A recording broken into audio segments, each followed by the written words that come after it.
बिस्मिल्लाहिर्रहमानिर्रहीम। Welfare movie foundation ने पहले राशन तकसीम किया लोगों के अंदर, और अब आप देख रहे हैं माशाल्लाह कि हमने आपको कैमरा दिखा सकता है कि हमने अब देख जो उनसे वो लोगों को तकसीम कर रहे हैं। तो हमने ये शोकर आपको कैमरा दिखाएगा कि शोकर हमने जो उनसे वो बना लिए हैं, ठीक है। और जितना हो सकेगा इंशाल्लाह अल्लाह के फजल से अल्लाह ने जितनी भी तौफीक दी है हमें, हम इंशाल्लाह करेंगे। तो आप लोगों से गुजारिश है कि आप महलूसा वेलफेयर फाउंडेशन पर आप इत्मीनान करें। महलूसा फाउंडेशन आपको कभी भी मायूस नहीं करेंगे इंशाल्लाह। Thank you so much.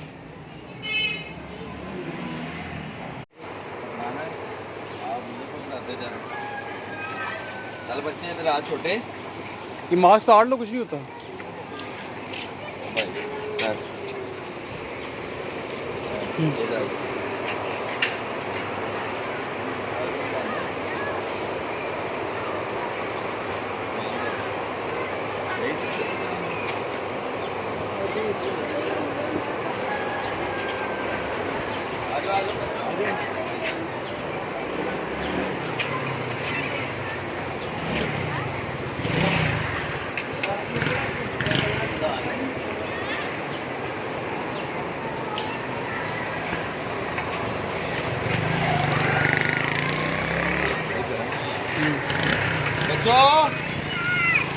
बच्चों इधर आ छोटी, चावल डालो, इधर आओ।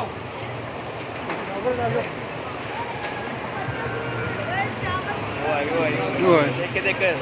देख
बस चलो इसको देना पागल।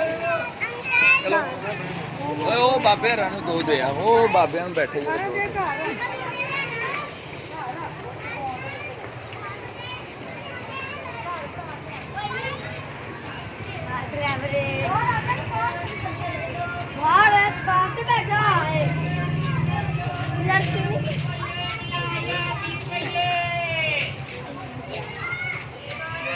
चला जाओ।